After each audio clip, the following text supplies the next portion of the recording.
लक्ष्मीची कृपा आपल्यावर व्हावी, तिने आपल्या घरात सतत वास करावा, पैसा, शांती, समाधान घरात नांदावे म्हणून श्री महालक्ष्मीचे व्रत करतात.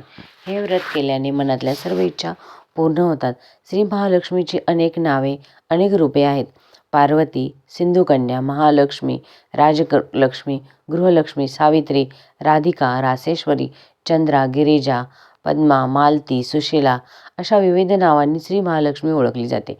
अशा या सर्व भोवती असलेल्या श्री महालक्ष्मीची ध्यानी घ्यावी अशी ही कहाणी द्वापार युगातील आपल्या भारतातील सौराष्ट्र देशात घडलेली. तेथे एक राजा राज्य करत होता. त्याने भद्रश्राव. तो शूर होता, दयाळू होता, प्रजादक्ष होता. 4 वेद, 6 शास्त्रे, 18 पुराणे यांचे ज्ञान त्याला होते. अशा त्या राजाच्या राणीचे नाव होते सुरचंद्रिका. राणी रूपाने सुंदर होती, सुलक्षणी होती आणि प्रतिनिष्ठ होती. त्यांना एकूण 8 अपत्ये होती, 7 पुत्र आणि त्यांच्यानंतर 1 कन्या. राजा राणीने कन्येचे नाव शांबाला ठेवले होते. एकदा देवीच्या मनात आले, आपण राजाच्या राजप्रसादी राहावे. त्याने राजा आणखी सुखी होईल, प्रजेलाही तो आणखी सुख देईल. गरिबाकडे राहिले तर सगळ्या संपत्तीचा तो एकटाच उपभोग घेईल. म्हणून देवीने एका म्हातारीचे रूप घेतले. फाटकी वस्त्रे न्याली, आधारासाठी काही काठी घेतली आणि काठी टेकत टेकत ती राणीच्या महालाच्या दाराशी आली. तिला पाहताच एक दासी पुढे आली. तिने म्हातारीला विचारले, कोण ग बाई तू? कुठून आलीस? काय काम काढलंस? तुझं नाव काय? गाव काय?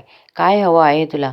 म्हातारीचे रूप घेतलेली श्री महालक्ष्मी म्हणाली, माझं नाव कमलाबाई, द्वारकेला राहते मी. तुझ्या राणीला भेटायला आली आहे. कुठे आहे ती दासी? कुठे आहे ती? दासी म्हणाली, राणीसाहेब महालात आहेत. त्यांना सांगायला गेले तर त्या माझ्यावर रागवतील. तुला त्या कशा भेटतील?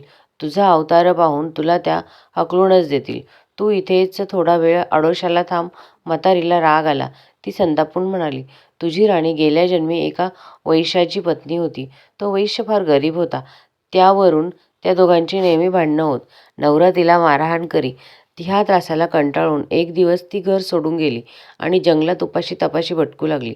तिची ती अवस्था पाहून मला तिची दया आली. मी तिला ऐश्वर्य, सुख आणि संपत्ती देणाऱ्या श्री महालक्ष्मी व्रताची माहिती सांगितली. त्याप्रमाणे तिने ते व्रत केले.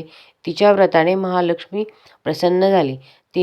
तिचे दारिद्र्य संपले. तिचे घर संपत्ती समृद्धीने भरले. तिच्या जीवनात आनंद भरला. मृत्यूनंतर लक्ष्मी व्रत केल्याने ती दोघेही पती-पत्नी लक्ष्मी लोकात वैभवात राहिली. या जन्मी त्यांचा जन्म राजकुळात झाला. देवीच्या कृपेने ती आता राणीपदावर बसली आहे. म्हातारीचे बोलणे ऐकून दासीच्या मनात जिज्ञासा निर्माण झाली. तिने म्हातारीला पाणी दिलं, नमस्कार केला आणि म्हणाली, मला सांगाल का ते व्रत? मी करेल ते नेमाने. उठणार नाही, मातणार नाही, घेतला वसा टाकणार नाही. म्हातारीने दासीला लक्ष्मी व्रताची माहिती सांगितली.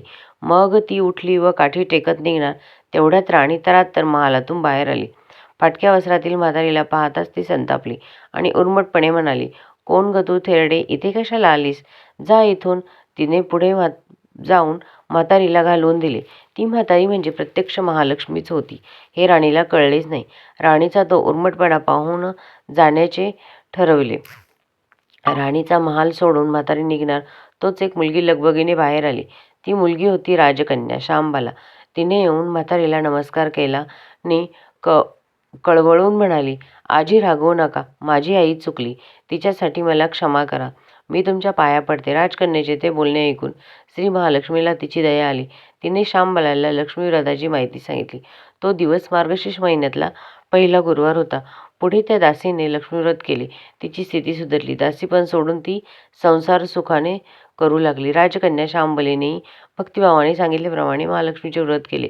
सगळे नेमधर्म पाळून दर गुरुवारी तिने ते व्रत केले. शेवटच्या गुरुवारी उद्यापन केले. लवकरच शांबलाचा विवाह सिद्धेश्वर नावाच्या राजाच्या मालाधार नावाच्या राजपुत्राशी झाला. तिला राजवैभव मिळाले. लक्ष्मी व्रताच्या प्रभावाने तिचा संसार सुखासमाधानाचा चालू लागला. पण इकडे भद्रश्राव आणि चंद्रिका यांना हळूहळू वाईट दिवस दिसायला लागले. त्यांचे राज्य गेले. त्यांचे सगळे वैभव ऐश्वर्य लयाला गेले. चंद्रिका राणी होती ती स्थिती आता बदलली. अन्न पाण्यालाही ते महाग झाले. भद्रश्रावाला फार वाईट वाटे. पण तो तरी काय करणार? एक एक दिवस चिंतेचा उगत होता तसाच तो मावळत होता. एक दिवस भद्रश्रावाला वाटले मुलीकडे जावे, तिला पाहावे आणि 4-8 दिवस तिच्याकडे राहावे. त्याचप्रमाणे तो जावयाच्या राज्यात आला. चालून चालून तो खूप दमला होता, म्हणून थोडा वेळ विश्रांती घेण्यासाठी तो एका नदीच्या काठी बसला. राणीची दासी नदीवर येत होती. तिने भद्रशावाला ओळखले. दासी धावत महालात गेली. राजाला बातमी सांगितली. शांबालालाही ते समजले. शांबाला आणि मालाधराने रथ पाठवून भद्रशावाला मोठ्या मानसन्मानाने राजवाड्यात आणले आणि त्यांचा आदर सत्कार केला. काही दिवस जावयाचा आणि मुलीचा पाहुणचार घेत भद्रशाव राजवाड्यात राहिला. आता परत जायचा विचार आला. त्याच्या मनात घोळू लागले. जावयाला त्याने तसे सांगितले. जावयाने संमती दिली. भद्रशाव परत जायला निघाला तेव्हा शांबलेने एक हंडा भरून धन त्याला दिले. तो हंडा घेऊन भद्रशाव घरी आला. मुलीने धन भरलेला हंडा दिला आहे हे पाहून एकूण सूरजचंद्रिकेचा आनंद गगनात मावेना. घाईघाईने तिने हंड्याचे झाकण काढले. आत पाहते तर काय, हंड्यात धन नव्हतेच, फक्त कोळसे. महालक्ष्मीच्या अवकृपेने हंड्यातल्या धनाचे कोळसे झाले. चंद्रिकेने कपाळावर हात मारून घेतला. भद्रशाव हा चमत्कार पाहून चकित झाला होता. दुःखाचे दिवस संपत नव्हते, दरिद्राचे भूक संपत नव्हते. सूरजचंद्रिकाला एक एक दिवस काढताना जीव मेटाकुटीला येत होता. एक दिवस सूरजचंद्रिकेच्या मनातही लेकीला भेटण्याची इच्छा निर्माण झाली. त्याप्रमाणे ती लेकीच्या घरी जाण्यासाठी निघाली. तो दिवस मार्गशीर्ष महिन्यातला शेवटचा गुरुवार होता. सूरजचंद्रिका लेकीच्या घरी पोहोचली तेव्हा शांबला व्रताचे उद्यापन करत होती. शांबलेला आईकडूनही महालक्ष्मी व्रत करवून घेतले. 4 दिवस मुलीकडे राहून सूरजचंद्रिका परत आपल्या गावात आली. लक्ष्मी व्रत केल्याने काही दिवसातच त्यांना त्यांचे पूर्वीचे वैभव परत मिळाले. राज्यप्राप्ती झाली. पुढे काही दिवसांनी आई-वडिलांना भेटण्यासाठी म्हणून शांबला माहेरी आली. पण बाप भेटायला गेला असताना त्याला शांबलेने कोळसे भरलेला हंडा तरी दिला होता, पण आपल्याला मात्र काहीच दिलं नाही हा राग राणीच्या मनात होता. त्यामुळे शांबलेचे व्हावे तसे स्वागत कुणी केले नाही. राणीने एक प्रकारे तिचा अपमानच केला होता. पण शांबलेला आईचा राग आला नाही. ती पुन्हा आपल्या घरी जाण्यासाठी निघाली. निघताना तिने पूर्वी बापाला दिलेला हंडा परत घेतला. त्यात मीठ भरले व तो हंडा घेऊन ती आपल्या सासरी आली. स्वगृही आल्यावर मालाधराने शांबलेला विचारले, माहेरून काय आणलंस? शांबलेने बरोबर आणलेल्या हंड्याकडे बोट दाखवलं.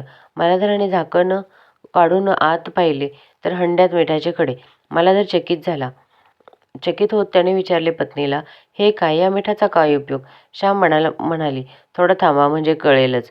त्या दिवशी शांबलेला कुठल्याच पदार्थात मीठ घातले नव्हते. सगळेच पदार्थ आळणी. मालाधराने जेवायला बसल्यावर तिने त्याला सगळे पदार्थ वाढले. सगळे जेवण त्याला आळणी लागले. मग शांबलेने पानात मीठ वाढले. अन्नपदार्थात ते मिसळताच ते बेचव अन्नाला चव आली. हा मिठाचा उपयोग शांबलेला पतीला म्हणाली. मालाधरालाही तिचे म्हणणे पटले. थोडक्यात जे कुणी महालक्ष्मीचे व्रत श्रद्धेने आणि मनोभावाने करतील त्यांना महालक्ष्मी प्रसन्न होऊन त्यांच्यावर तिची कृपा होईल. पण श्रीमंती आल्यावर माणसाने ओतू नये. नित्यनियमाने श्री महालक्ष्मीचे व्रत करावे. देवीची मनन चिंतन करावे. म्हणजेच देवी सदैव तुमच्या पाठीशी उभी राहील, तुमची मनोकामना पूर्ण करेल. मग शांबलाने राजाला आपली माहेरची परिस्थिती सांगितली. ही सर्व परिस्थिती कळताच तत्काळ ज्या राजाने राज्य जिंकले होते त्याच्यावरती चढाई करण्याचे ठरवले. 1-2 दिवस युद्ध चालले आणि शांबलेच्या वडिलांचे राज्य राजाने परत मिळवून दिले आणि सूरजचंद्रिकेने देखील लक्ष्मीव्रत केल्यामुळे तिची परिस्थिती सुधारली. त्यांचे राज्य त्यांना परत मिळाले. धन वैभव परत मिळाले आणि त्या सौराष्ट्रात सर्वजण खूप सुख समाधानाने आणि आनंदाने राहू लागले. केवळ लक्ष्मीव्रताची महिमा अशी आहे की ज्यांनी कोणी लक्ष्मीव्रत केले त्यांचं व्यवस्थित सर्व काही होऊन जाते. तर आता ही कहाणी इथं संपत आहे. तुम्ही जर महालक्ष्मी व्रत करत असाल तर कमेंटमध्ये जरूर लिहा ओम महालक्ष्मी. व्हिडिओला लाईक करा आणि अशाच नवीन नवीन व्हिडिओंसाठी चॅनलला सबस्क्राईब देखील करा.